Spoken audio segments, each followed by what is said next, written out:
গত 16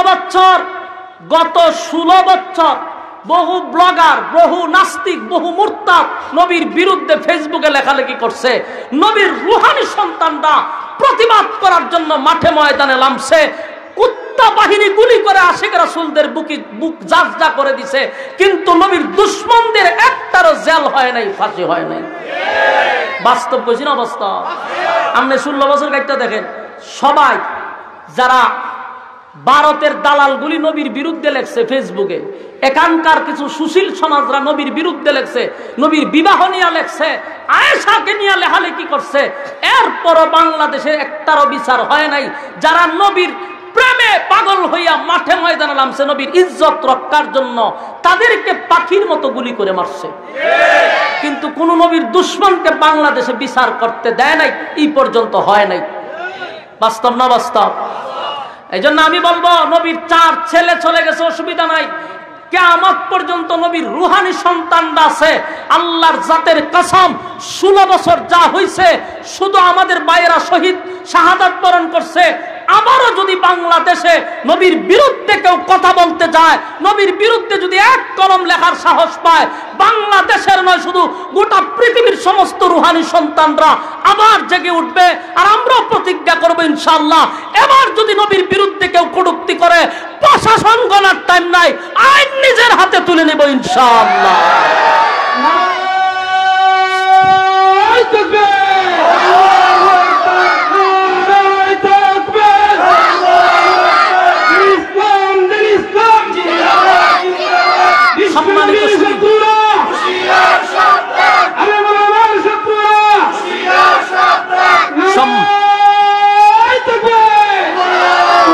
সম্মানিত শুধু একটা কথা শুধু আপনাদেরকে মেসেজ দেয়া যায়, সত্যিকারের আশিকে রাসূল কারা 16 বছর আমরা যাচাই করছি। কথা বুঝতেছেন? নবীর নাম দিয়ে শুধু নবীর নাম বিক্রি করে শুধু বিরিয়ানি খাইলেই চলবে না, জিলাপি খাইলেই চলবে না।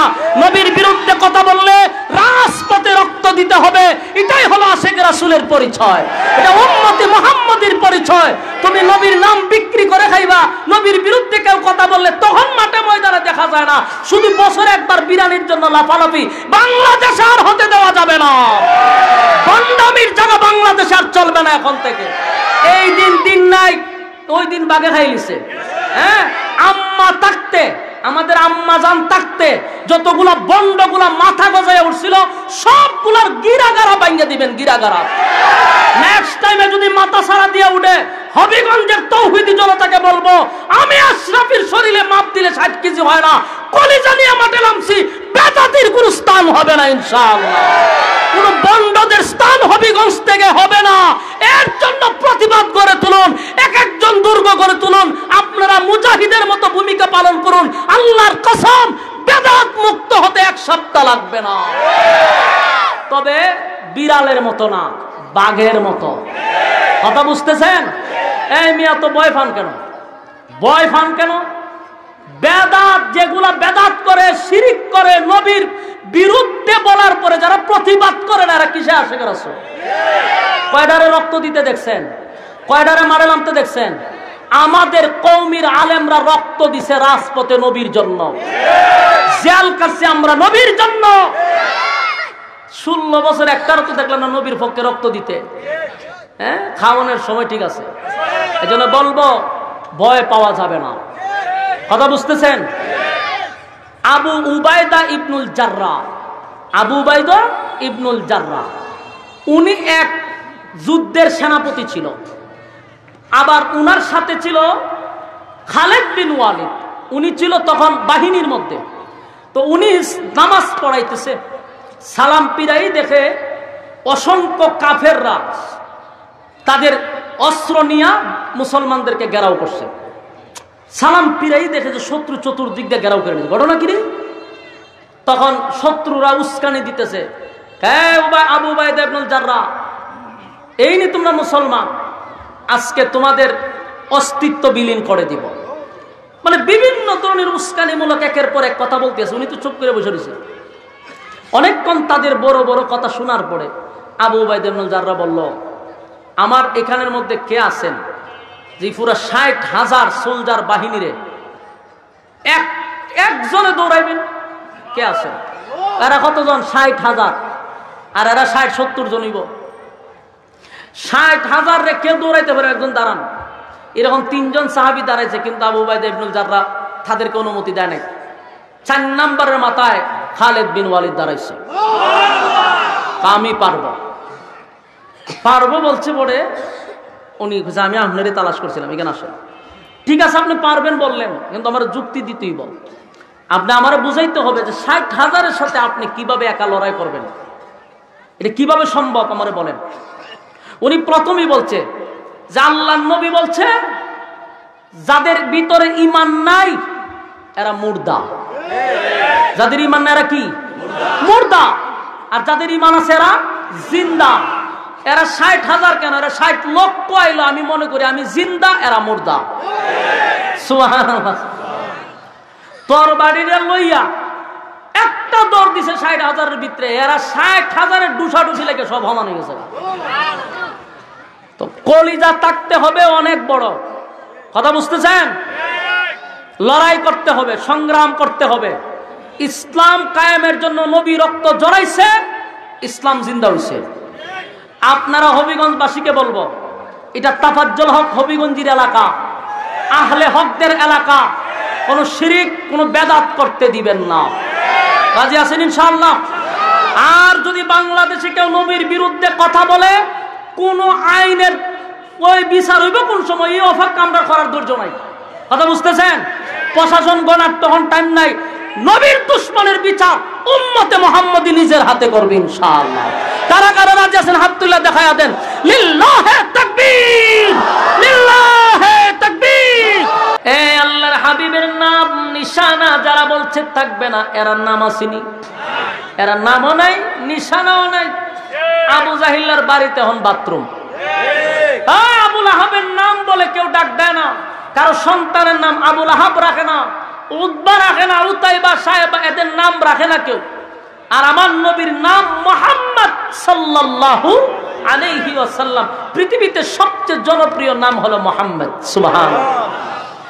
প্রতি সেকেন্ডে সেকেন্ডে নবীর নাম পৌঁছতেছে, ঠিক কিনা? উম্মত কোটি কোটি হাজার কোটি প্রতি সেকেন্ডে নবীর দুরূদ পৌঁছানো হচ্ছে। আমার নবীর নাম থাকবে কতদিন? পৃথিবী থাকবে যতদিন নবীর নাম থাকবে ততদিন। আল্লাহ বলেন আমার নাম থাকবে যতদিন, আপনার নবীর নাম থাকবে ততদিন। আর ছেলে নিছি 60 জন, তারা বলছে আপনার বংশ থাকবে না, নাম নেওয়ার কেউ থাকবে না। কিয়ামত পর্যন্ত আপনাকে যে রুহানি সন্তান দিছি, এই রুহানি সন্তানরা আপনার নবীর ইজ্জত ধরে রাখার জন্য, আপনার জন্য জীবন দেওয়ার জন্য রুহানি সন্তানরা প্রস্তুত। ঠিক কিনা বলেন?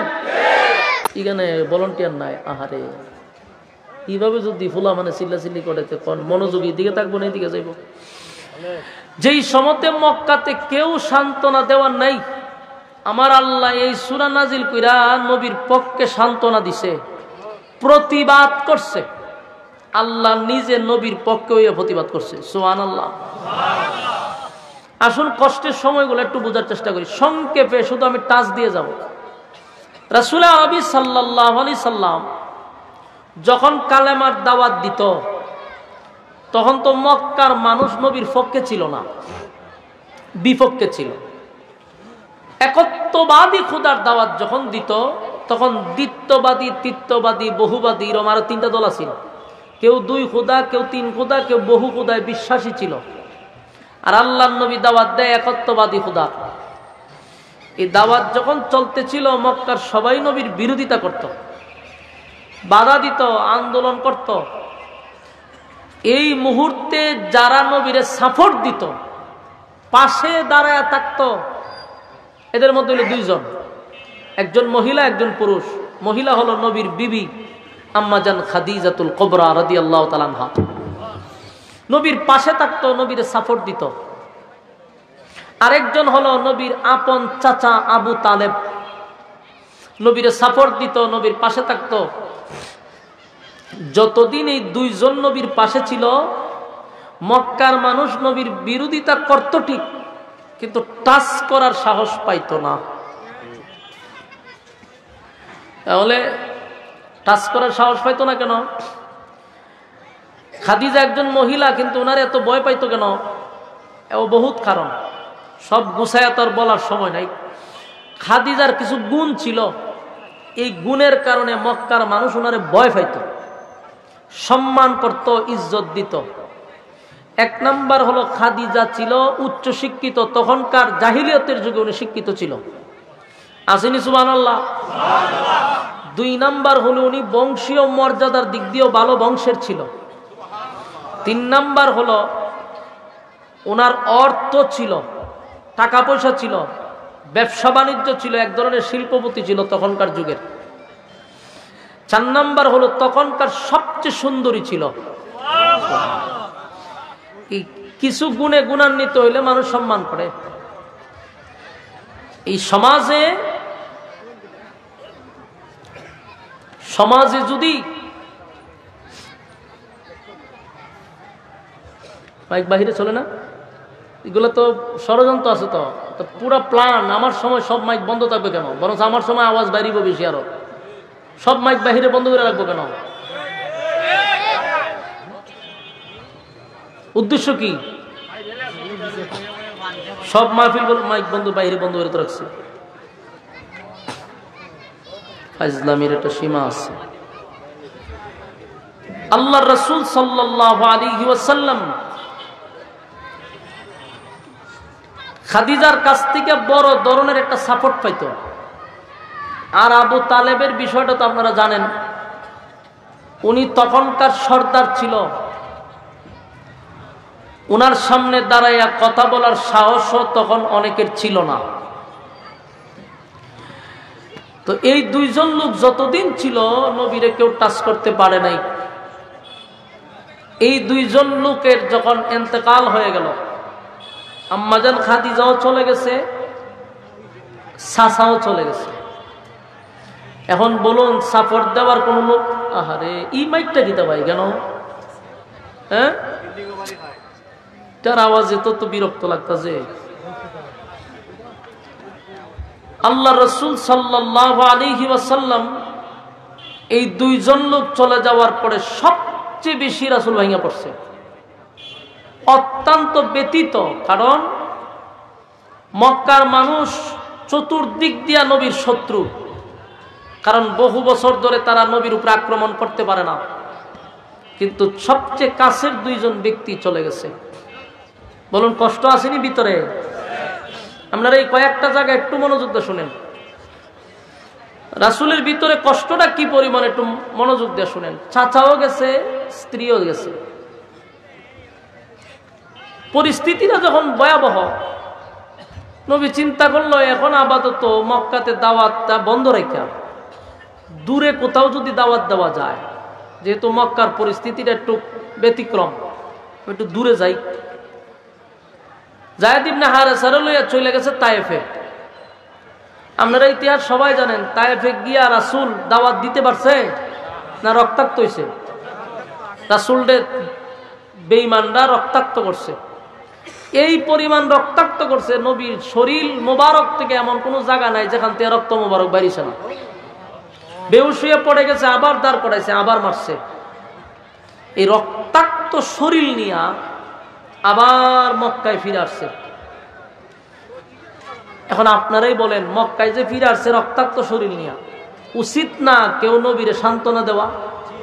যে আপনাকে কষ্ট পাইছেন, আপনার এইভাবে মারধর করছে, আমরা আছি, চিন্তা করেন না, এরকম একটা সান্ত্বনা দেয় প্রতিবেশীরা। কিন্তু ওনারে কেউ সান্ত্বনা দিল না। অন্যদিকে স্ত্রীও চলে গেছে, চাচাও চলে গেছে, আবার সান্ত্বনা দেওয়ার মতো মাইক ম্যানটা এত বিরক্ত করতেছে। এখন আবার দিছে দিকে না আমার বরাবর মাইক। বেচারা যদি ফিসেই মাইক দিব, 6টা বক্স কেন লাগবো? এটা আপনারা জিগাইবেন, রে 6টা বক্স কেন লাগবো? সে আমার মাইক দিয়ে সাউন্ড দিতেছে, তো বক্স কেন আনলো? মাইকের সাউন্ড এইভাবে দেয়, মানছে বিরক্ত লাগতেছে আমার, খান বরাবর দিয়া রাখছে। হ্যাঁ, আমি আইসি ভর্তি এগুলা করতেছি। আল্লাহ রাসূল সাল্লাল্লাহু আলাইহি ওয়াসাল্লাম যখন মক্কাতে আসলো, তখনও কেউ সান্ত্বনা দিছে না। এই রক্ত মাখা শরীর নিয়ে রাসূল কষ্ট করে গেছে, কেউ সান্ত্বনা দেয় না। গেল একটা। এরপর আসুন, উনার 4 জন ছেলে সন্তান ছিল, একে একে 4 জন ছেলে মারা গেছে। কথা বুঝতেছেন ভাই? আল্লাহর রাস্তায় একটু বোঝার চেষ্টা করেন।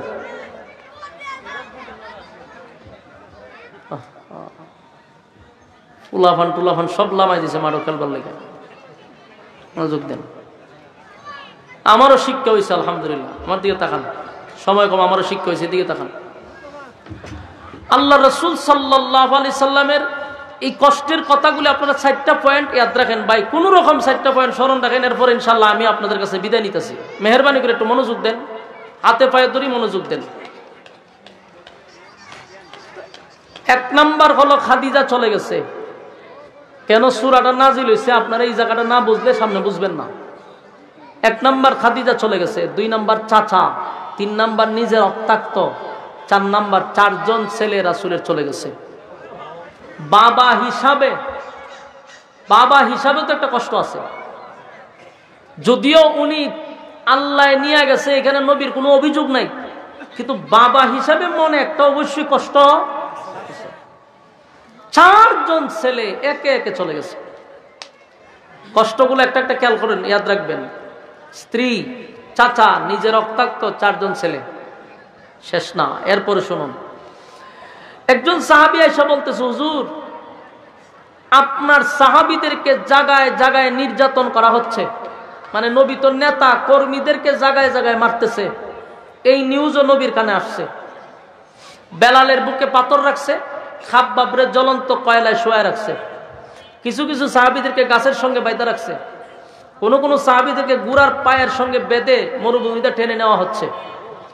একজন নেতা যদি চতুর্মুখী শুনে তার নেতাকে, তার কর্মীদেরকে জায়গায় জায়গায় রক্তাক্ত করতেছে, মারতেছে, নেতার ভালো লাগবো? কষ্ট আসেনি? আপনারা নবীর কষ্টের কথাগুলো একটু স্মরণ করেন, কতটুক ব্যথা ভিতরে। স্ত্রী, চাচা, নিজের রক্তাক্ত সন্তান 4 জন চলে গেছে, কর্মীরা মার খাইতেছে। এই সমস্ত কষ্টগুলা লইয়া খানায় কাবার কাছে বসা। এর ভিতরে আবার আরেকজন খবর লয়েছে, হুজুর আপনার আপন চাচি আবু লাহাবের বউ, নাম হইল উম্মে জামিল, এই বেয়াদব মহিলা গ্রামে গঞ্জে শহরে বন্দরে আপনার বিরুদ্ধে অপপ্রচার করতেছে। অপপ্রচার কি? অপপ্রচার বলে মানুষের সামনে আপনাকে আবেতার বলে গালি দিতেছে, আবেতার বলে আপনাকে গালি দিতেছে। রাসূল আরবি সাল্লাল্লাহু আলাইহি সাল্লামের যে 4 জন ছেলে মারা গেছে, এই মহিলা মানুষের কাছে গিয়া কয়, তোমরা শুনছ মুহাম্মদের ধর্ম বেশি দিন টিকবে না। আপনার এলাকাতে নাউজুবিল্লাহ আসেনি? আপনারা না বলে সব আশেকে রাসূল, তে নবীর কষ্টের কথা শুনলে নাউজুবিল্লাহ করার দরকার না, খালি জিলাপি খাইতেছিলেন। মাঝে মধ্যে নবীর প্রেমের বহিঃপ্রকাশ তো ঘটানোর দরকার। খাওয়ানোর সময় তো একটা মাথা বান্ধালাম না খান, নবীর নাম বিক্রি করে খাইতেছেন সারা জীবন খান। আল্লাহর নবীর দুঃখের কথা শুনলে ব্যতীত হওয়ার দরকার আছে না নাই? খাওয়ার সময় তো গলা পর্যন্ত নবীর নাম বিক্রি করে খাইতেছি আমরা। এই জন্য নবী কষ্ট পাইলে আমরাও কষ্ট পাই, এটা বুঝাইতেই তো। আল্লাহ নবীর 4 জন ছেলে চলে গেছে, বাবা হিসাবে নবী কতটুকু কষ্ট পাইছে। এর মধ্যে চাচি মানুষের কাছে গিয়া কয়, মুহাম্মদের দিন ধর্ম বেশি দিন ঠিকবে না। তো মানুষ জিজ্ঞাসা করে, কেন? কারে শুনছো না, তার তো 4টা ছেলে ছিল, তো ছেলে নাই, তার নাম ধরে রাখবে কে? তার নাম বংশ ধরে রাখবো কে? সে তো বংশহারা হয়ে গেছে। আবেতার মানে নির্বংশা, আটকুরা, লেস কাটা বইলা নবীরে গালি দেয়। এই কথাগুলি অন্য মানুষে বলে না, আপন চাচি রক্তের সম্পর্ক গিয়া নবীর বিরুদ্ধে কয়, বেশি দিন দিন ধর্ম টিকতো না, মুহাম্মদের নাম নেওয়ার মতো একটা লোক জমিনে থাকবে না। এই কথাগুলিও নবীর কানে আসছে। এখন আপনারাই বলেন, চাচি এই স্ত্রী মারা গেল একটা ব্যথা, চাচা মারা গেল একটা ব্যথা, এরপরে নিজে রক্তাক্ত হইল, কেউ সান্ত্বনাও দিল না, কতটুক আঘাতপ্রাপ্ত। নিজের সন্তান 4 জন চলে গেল, কতটুক আঘাতপ্রাপ্ত। কর্মীরা জায়গায় জায়গায় রক্তাক্ত হচ্ছে, শাহাদাত বরণ করতেছে, কতটুক আঘাতপ্রাপ্ত। আবার নিজের রক্ত নিজের চাচি মানুষের কাছে গিয়া নবীর বিরুদ্ধে অপপ্রচার, আটপুরা, লেস কাটা, নির্বংশা বলে গালি দেয়। পারবেন সহ্য করতেন? এতগুলো আঘাত আপনি আমি নিতে পারবো? নবী এতগুলো আঘাত নিয়ে খানায় কাবার সামনে বসে রয়েছে, বৈশা চোখ দিয়া পানি ঝরতেছে, নবীর চোখ দিয়া মুক্তার দানার মতো পানি পড়তেছে। আল্লাহ নবীর কান্না কি বরদাস্ত করা যায়? কথা কই না দি?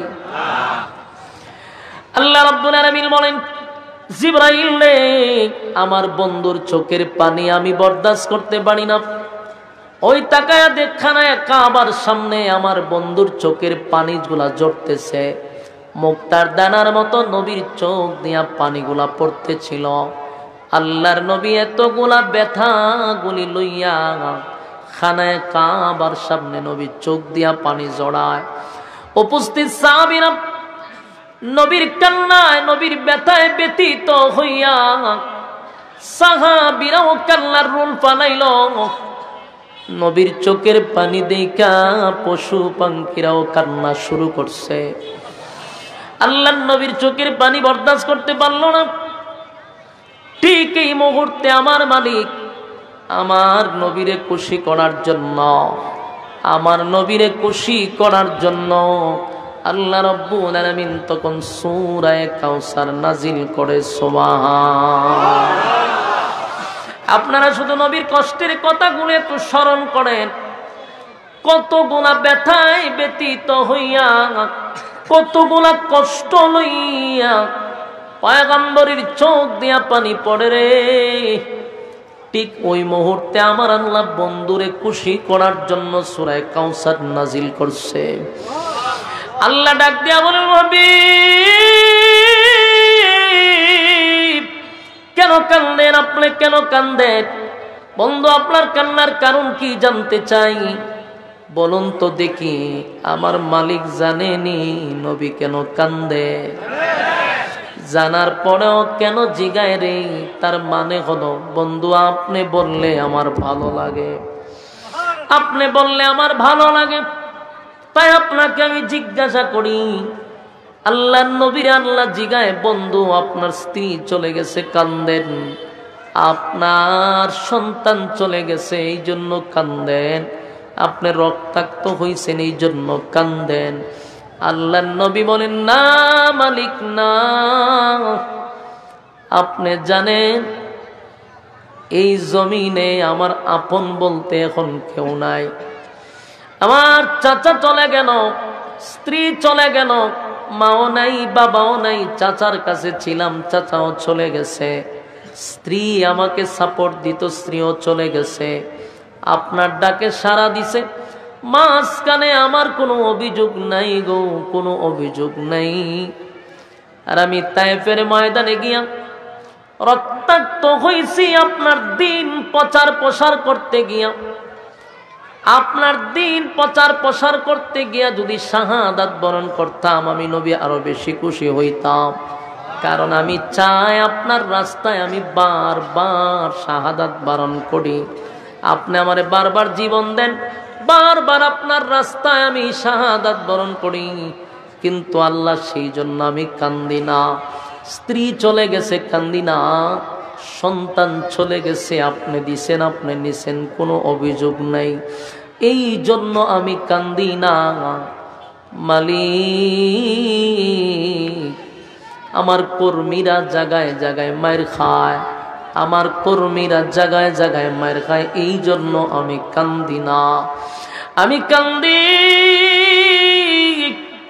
আমার তো মক্কা নগরীতে চাচা আছে, চাচি আছে, একটা মানুষ আমারে সান্ত্বনা দিল না, আমারে কেউ সান্ত্বনা দিল না। আল্লাহ আমার একটা দুইটা না 4টা সন্তান দুনিয়া থেকে বিদায় হয়ে গেছে। নিজের হাতে সন্তানগুলারে গোসল করাইছি, নিজের হাতে কাপন পড়াইছি, নিজের হাতে কবরে রাখছি, জানাজা পড়াইছি। কবরে রাখছি, বাবা হিসাবে তো কিছু আঘাত লাগতেই পারে।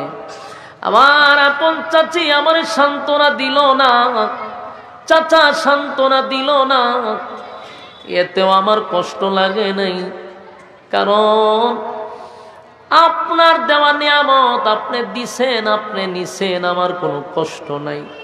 আল্লাহ আমার সাহাবীদেরকে দিনের জন্য, ইসলামের জন্য ঈমান আনার কারণে জায়গায় জায়গায় নির্যাতন করতেছে, জায়গায় জায়গায় মারে রে।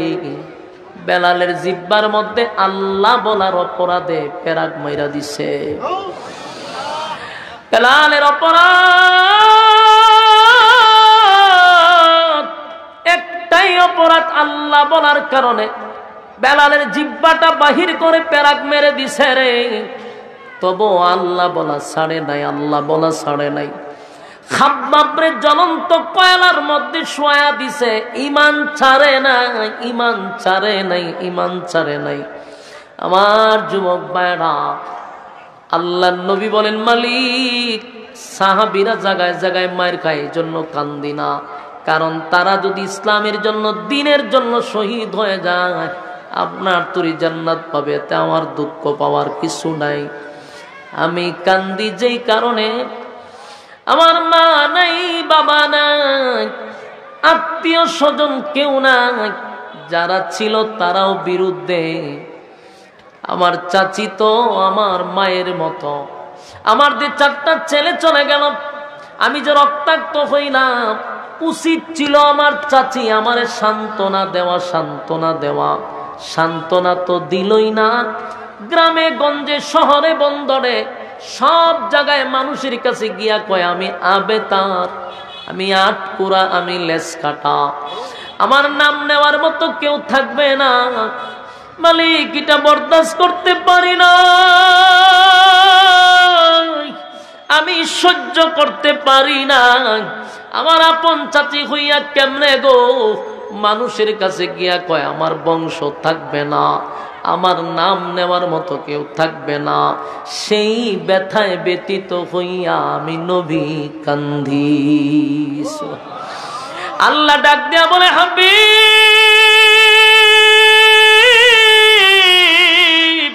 কান্দিল্লা, কান্দিল্লা, এই মক্কা নগরীতে আপনারে যদি কেউ সান্ত্বনা না দেয় গো, অসুবিধা নাই বন্ধু, কেউ সান্ত্বনা দেওয়া লাগবে না, কেউ আপনারে সান্ত্বনা দেওয়া লাগবে না, স্বয়ং আমি আল্লাহ আপনি বন্ধুরে সান্ত্বনা দিলাম। চিৎকার দিয়া কোন সুবহান। আল্লাহ ডাক দেয়া বলে, বন্ধু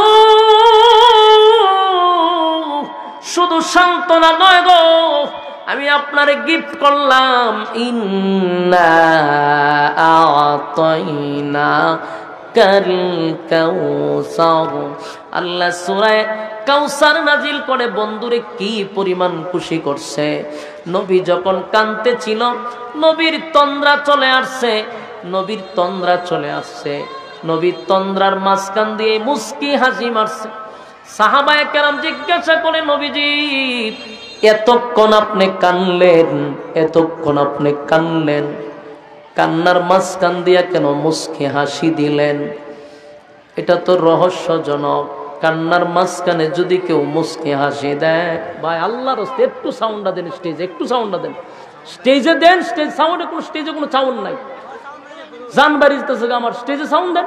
ফালতু মাইক লইছেন, আইসক্রিম বেছেন রাস্তাঘাটে, ডিবালা ছিল, ফালতু স্টেজে সাউন্ড, আমার জান বাইরে যেতেছে, স্টেজে সাউন্ড দেন। ইন্না আতাইনাকাল কাউসার ফাসাল্লি লিরাব্বিকা ওয়ানহার। আল্লাহ বলেন, ইন্না আতাইনাকাল কাউসার, বন্ধু নিশ্চয় আপনাকে আমি কাউসার দান করছি। জোরে কোন সুবহানাল্লাহ, আরো জোরে কোন আল্লাহু আকবার। এই ঈমানের আওয়াজ দিয়া বল আল্লাহু আকবার। এই আরো জোরে কোন আল্লাহু আকবার।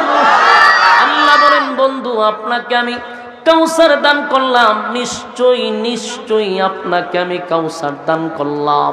বন্ধু আপনারে কাউসার দান করছি, দিব এমনটা নয়, আপনারে দিয়া দিছি। কাউসারটা নবীরে দিয়া দিল আর বলল আদম থেকে লই ঈসা রূহুল্লাহ পর্যন্ত কত নবী রাসূল আমি দুনিয়ার জমিনে পাঠাইলাম, বন্ধু কাউরে আমি কাউসার দেই নাই, কাউরে কাউসার দেই নাই। আপনি নবীরে কাউসার দিলাম, 4টা ছেলে নিয়ে গেছি বন্ধু, আপনি মনে কষ্ট দিছি। শুনে 4টা ছেলে নিয়ে আপনারে যে কষ্ট দিছি গো বন্ধু, এর বিনিময়ে আপনারে কোটি কোটি কোটি কোটি কোটি আমি রুহানি সন্তান দিছি। আল্লাহ বলেন বন্ধু আপনার রুহানি সন্তান দিলাম গো, যারা আপনার ইজ্জত ধরে রাখার জন্য, আপনার জন্য জীবন দেওয়ার জন্য কিয়ামত পর্যন্ত তারা প্রস্তুত থাকবে, প্রস্তুত থাকবে। জোরে কোন সুবহানাল্লাহ। আমার যুবক ভাইরা, নবীর ছেলে ছিল কয়জন? নিচে কয়জন? আর নবীর বিনিময়ে কোটি কোটি হাজার কোটি রুহানি সন্তান দান করছে। আমরা হলাম নবীর রুহানি সন্তান, নবীর উম্মতেরা হলো নবীর রুহানি সন্তান। আল্লাহ বলে বন্ধু 4 জন নিছি, কোটি কোটি রুহানি সন্তান দিছি। অন্যদিকে আপনারে কাউসার দান করছি। কাউসার সাধারণ কোনো নিয়ামত নয় গো, সাধারণ কোনো নিয়ামত না। আদম নবী কাঁদছে 350 বছর, নূহ নবী কাঁদছে 950 বছর, ইব্রাহিম খলিলুল্লাহ পরীক্ষা দিল অসংখ্য। আমার জন্য পাগল, সবাই আমার জন্য পাগল ছিল। আমি কাউরে কাউসার দেই নাই বন্ধু, আপনারে কাউসার দিছি। শুধু দেই নাই, সশরীরে সচক্ষে আপনারে কাউসার আমি দেখায়া দিছি। আল্লাহর নবী হাউজে কাউসার নিজের চোখে দেখছে। মেরাজের রজনীতে নবীরে নিজের চোখে দেখায়া দিছে। পয়গম্বর, এটা আপনার জন্য আমি গিফট করছি। আমার যুবক ভাইরা, হাবিবে কিবরিয়াকে আমার আল্লাহ কেমন সান্ত্বনা দেওয়া শুরু করছে। বন্ধুদের কান্দে, বন্ধুরে সান্ত্বনা দেয়। বন্ধু আপনার 4টা ছেলে নিছি, কোটি কোটি রুহানি সন্তান দিছি। বন্ধু আপনারে আমি এত বড় নিয়ামত দিলাম, হাউজে কাউসার দিলাম, অন্য নবীদেরকে দেই নাই, আপনারে দিলাম। বন্ধু এখানেই শেষ নয়, বন্ধু আপনার এখানেই শেষ নয়। বন্ধু যারা আপনার বিরুদ্ধে প্রতিবাদ করে নাই, আমি আল্লাহ তাদের ব্যাপারে প্রতিবাদ করলাম। শেষের অংশে আল্লাহ বলেন ইন্না শানিআকা হুয়াল আবতার। আল্লাহ বলেন নিশ্চয়ই তারা আবেতার। কারা আবেতার? যারা আপনারা আবেতার কইছে, নিশ্চয়ই তারা আবেতার, তারা নির্বংশা, তারা লেসকানা, তারা আটপুরা। কথা হয় না? আমার নবী আবেতার না তারা? আল্লাহ প্রতিবাদ করতেছে, নিশ্চয়ই তারা আবেতার। যারা আপনাকে নির্বংশা বলছে, তারা নির্বংশা, তারা লেস কাটা, তারা আটপুরা। ঠিক না বেটে? ইন্না শানিআকা হুয়াল আবতার। আল্লাহ বলেন, আল্লাহ বলেন বন্ধু নিশ্চয়ই তারা আবেতার, নিশ্চয়ই তারা লেস কাটা। কারণ আমি প্রতিবাদ করলাম। এই পৃথিবীতে আপনার চাচি মানুষের কাছে গিয়া বলছে, আপনার চাচি মানুষের কাছে গিয়া বলছে যে আপনার লেস কাটা, আপনার নির্বংশা, আপনার লেস কাটা, আপনার নির্বংশা। শেষ করে লাইতেছে, শেষ করে 1 মিনিট শেষ করতেছে। তারা মানুষের কাছে গিয়া বলছে আপনি আটকুরা, আপনার লেস কাটা। বন্ধু আমি প্রতিবাদ করে বললাম ইন্না শানিআকা হুয়াল আবতার। তারা লেস কাটা, তারা নির্বংশা, তারা লেস কাটা। তার মানে হলো আবু লাহাবের বউ বলছে নবীর নাম নিশানা থাকবে না, নবীর নাম বলার মতো কেউ থাকবে না। বলুন তো দেখি আমার নবীর নাম আছে না নাই? সেকেন্ডে সেকেন্ডে সেকেন্ডে নবীর নামের দুরূদ মদিনায় পৌঁছতেছে। কথা হয় না? আল্লাহর হাবিবের নাম নিশানা যারা বলছে থাকবে না, এরা নাম আসেনি, এরা নামও নাই, নিশানাও নাই। আবু জাহিল্লার বাড়িতে এখন বাথরুম। আবু লাহাবের নাম বলে কেউ ডাক দেয় না, কারো সন্তানের নাম আবুল আহাব রাখে না, উতবা রাখে না, উতাইবা সাহেবা এদের নাম রাখে না কেউ। আর আমার নবীর নাম মুহাম্মদ সাল্লাল্লাহু আলাইহি ওয়াসাল্লাম। পৃথিবীতে সবচেয়ে জনপ্রিয় নাম হলো মুহাম্মদ। সুবহানাল্লাহ। প্রতি সেকেন্ডে সেকেন্ডে নবীর নাম পৌঁছতেছে, ঠিক কিনা? উম্মত কোটি কোটি হাজার কোটি প্রতি সেকেন্ডে নবীর দুরূদ পৌঁছানো হচ্ছে। আমার নবীর নাম থাকবে কতদিন? পৃথিবী থাকবে যতদিন নবীর নাম থাকবে ততদিন। আল্লাহ বলেন আমার নাম থাকবে যতদিন, আপনার নবীর নাম থাকবে ততদিন। আর ছেলে নিছি 4 জন, তারা বলছে আপনার বংশ থাকবে না, নাম নেওয়ার কেউ থাকবে না। কিয়ামত পর্যন্ত আপনাকে যে রুহানি সন্তান দিছি, এই রুহানি সন্তানরা আপনার নবীর ইজ্জত ধরে রাখার জন্য, আপনার জন্য জীবন দেওয়ার জন্য রুহানি সন্তানরা প্রস্তুত। ঠিক কিনা বলেন? গত 16 বছর বহু ব্লগার, বহু নাস্তিক, বহু মুরতাদ নবীর বিরুদ্ধে ফেসবুকে লেখালেখি করছে। নবীর রুহানি সন্তানরা প্রতিবাদ করার জন্য মাঠে ময়দানে নামছে। কুত্তা বাহিনী গুলি করে আশিক রাসূলদের বুক জাজজা করে দিছে, কিন্তু নবীর দুশমনদের একটারও জেল হয় নাই, ফাঁসি হয় নাই। বাস্তব কইছি না? বাস্তব।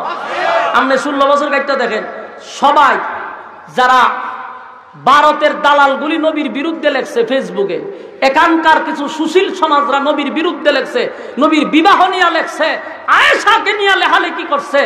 এরপরও বাংলাদেশে একটারও বিচার হয় নাই। যারা নবীর প্রেমে পাগল হইয়া মাঠে ময়দানে নামছে নবীর ইজ্জত রক্ষার জন্য, তাদেরকে পাখির মতো গুলি করে মারছে। কিন্তু কোন নবীর দুশমনকে বাংলাদেশে বিচার করতে দেয় নাই, এই পর্যন্ত হয় নাই। বাস্তব না বাস্তব? এই জন্য আমি বলবো, নবীর 4 ছেলে চলে গেছে, অসুবিধা নাই। কিয়ামত পর্যন্ত নবীর রুহানি সন্তানরা আছে। আল্লাহর জাতের কসম, 16 বছর যা হইছে, শুধু আমাদের ভাইয়েরা শহীদ শাহাদাত বরণ করছে। আবারও যদি বাংলাদেশে নবীর বিরুদ্ধে কেউ কথা বলতে যায়, নবীর বিরুদ্ধে যদি এক কলম লেখার সাহস পায়, বাংলাদেশের নয় শুধু গোটা পৃথিবীর সমস্ত রুহানি সন্তানরা আবার জেগে উঠবে। আর আমরাও প্রতিজ্ঞা করব ইনশাআল্লাহ, এবার যদি নবীর বিরুদ্ধে কেউ কটূক্তি করে, প্রশাসন গণার টাইম নাই, আইন নিজের হাতে তুলে নেব ইনশাআল্লাহ।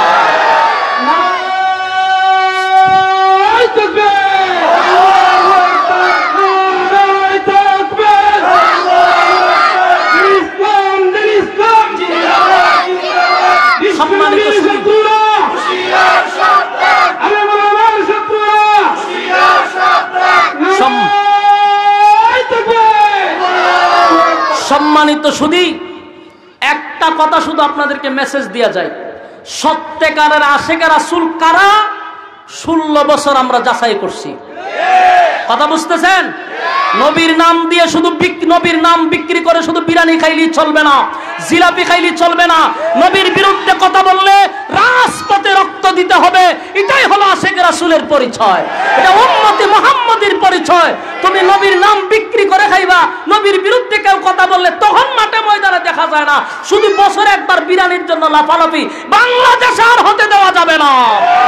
বন্ডামির জায়গা বাংলাদেশ আর চলবে না এখন থেকে। এই দিন নাই, ওই দিন বাগে খাইলিছে। হ্যাঁ, আম্মা থাকতে, আমাদের আম্মা জান থাকতে যতগুলা বন্ডগুলা মাথা গজায় উঠছিল, সবগুলার গিরাগারা ভাঙিয়ে দিবেন, গিরাগারা।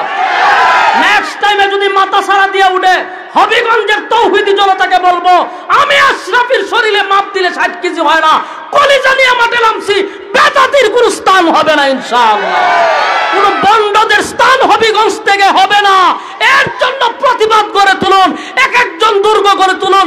আপনারা মুজাহিদের মতো ভূমিকা পালন করুন। আল্লাহর কসম, বেদাত মুক্ত হতে 1 সপ্তাহ লাগবে না। তবে বিড়ালের মতো না, বাঘের মতো। কথা বুঝতেছেন? এই মিয়া তো বয় ফান কেন? বয় ফান কেন? বেদাত যেগুলা বেদাত করে, শিরিক করে, নবীর বিরুদ্ধে বলার পরে যারা প্রতিবাদ করে না, এরা কিসে আশিক রাসূল? কয়ডারে রক্ত দিতে দেখছেন? কয়ডারে মারে নামতে দেখছেন? আমাদের কওমির আলেমরা রক্ত দিছে রাজপথে নবীর জন্য, জেল কাটছে আমরা নবীর জন্য। 16 বছর একটারও তো দেখলাম না নবীর পক্ষে রক্ত দিতে। হ্যাঁ, খাওয়ানোর সময় ঠিক আছে। এই জন্য বলবো, ভয় পাওয়া যাবে না। কথা বুঝতেছেন? আবু উবায়দা ইবনুল জাররাহ, আবু উবায়দা ইবনুল জাররাহ উনি এক যুদ্ধের সেনাপতি ছিল। আবার উনার সাথে ছিল খালেদ বিন ওয়ালিদ, উনি ছিল তখন বাহিনীর মধ্যে। তো উনি নামাজ পড়াইতেছে, সালাম পিরাই দেখে অসংখ্য কাফেররা তাদের অস্ত্র নিয়ে মুসলমানদেরকে ঘেরাও করছে। সালাম পিরাই দেখে যে শত্রু চতুর্দিক দিয়ে ঘেরাও করে নিয়েছে। ঘটনা কি? তখন শত্রুরা উস্কানি দিতেছে, আবু উবায়দা ইবনুল জাররাহ, এই নি তোমরা মুসলমান, আজকে তোমাদের অস্তিত্ব বিলীন করে দিব। মানে বিভিন্ন ধরনের উস্কানিমূলক একের পর এক কথা বলতেছে। উনি তো চুপ করে বসে রয়েছে। অনেকক্ষণ তাদের বড় বড় কথা শোনার পরে আবু উবায়দা ইবনুল জাররাহ বলল, আমার এখানের মধ্যে কে আছেন যে পুরা 60,000 সোলজার বাহিনীরে একজনে দৌড়াইবেন? কে আছেন? এরা কতজন? 60,000। আর এরা 60-70 জনইব। 60,000 রে কে দৌড়াইতে পারে? একজন দাঁড়ান। এরকম 3 জন সাহাবী দাঁড়াইছে, কিন্তু আবু উবায়দা ইবনুল জাররাহ তাদেরকে অনুমতি দেয় নাই। 4 নম্বরের মাথায় খালেদ বিন ওয়ালিদ দাঁড়াইছে। আমি পারবো পারবো বলছে। পরে উনি আমি আপনারই তালাশ করছিলাম, এখানে আসেন। ঠিক আছে, আপনি পারবেন বললেন, কিন্তু আমার যুক্তি দিতেই বল। আপনি আমার বুঝাইতে হবে যে 60,000-এর সাথে আপনি কিভাবে একা লড়াই করবেন, এটা কিভাবে সম্ভব আমারে বলেন। উনি প্রথমেই বলছে যে আল্লাহর নবী বলছে যাদের ভিতরে ঈমান নাই এরা মুর্দা। যাদের ঈমান নাই এরা কি? মুর্দা। আর যাদের ঈমান আছে এরা জিন্দা। এরা 60,000 কেন? এরা 60 লক্ষ আইলো, আমি মনে করি আমি জিন্দা, এরা মুর্দা। সুবহানাল্লাহ। তরবারিরে লইয়া একটা দৌড় দিছে 60,000-এর ভিতরে, এরা 60,000-এর ডুসাডুসি লেগে সব সমান হয়ে গেছে। তো কলিজা থাকতে হবে অনেক বড়। কথা বুঝতেছেন? লড়াই করতে হবে, সংগ্রাম করতে হবে। ইসলাম কায়েমের জন্য নবী রক্ত জড়াইছে, ইসলাম জিন্দা হইছে। আপনারা হবিগঞ্জবাসীকে বলবো, এটা তাফাজ্জল হক হবিগঞ্জের এলাকা, আহলে হকদের এলাকা। কোন শিরিক, কোন বেদাত করতে দিবেন না। রাজি আছেন ইনশাআল্লাহ? আর যদি বাংলাদেশে কেউ নবীর বিরুদ্ধে কথা বলে, কোন আইনের ওই বিচার হইব কোন সময়, এই অফাক আমরা করার ধৈর্য নাই। কথা বুঝতেছেন? প্রশাসন গণার তখন টাইম নাই। নবীর দুশমনের বিচার উম্মতে মুহাম্মদী নিজের হাতে করবে ইনশাআল্লাহ। কারা কারা রাজি আছেন হাত তুলে দেখায়া দেন। লিল্লাহে তাকবীর, লিল্লাহে তাকবীর।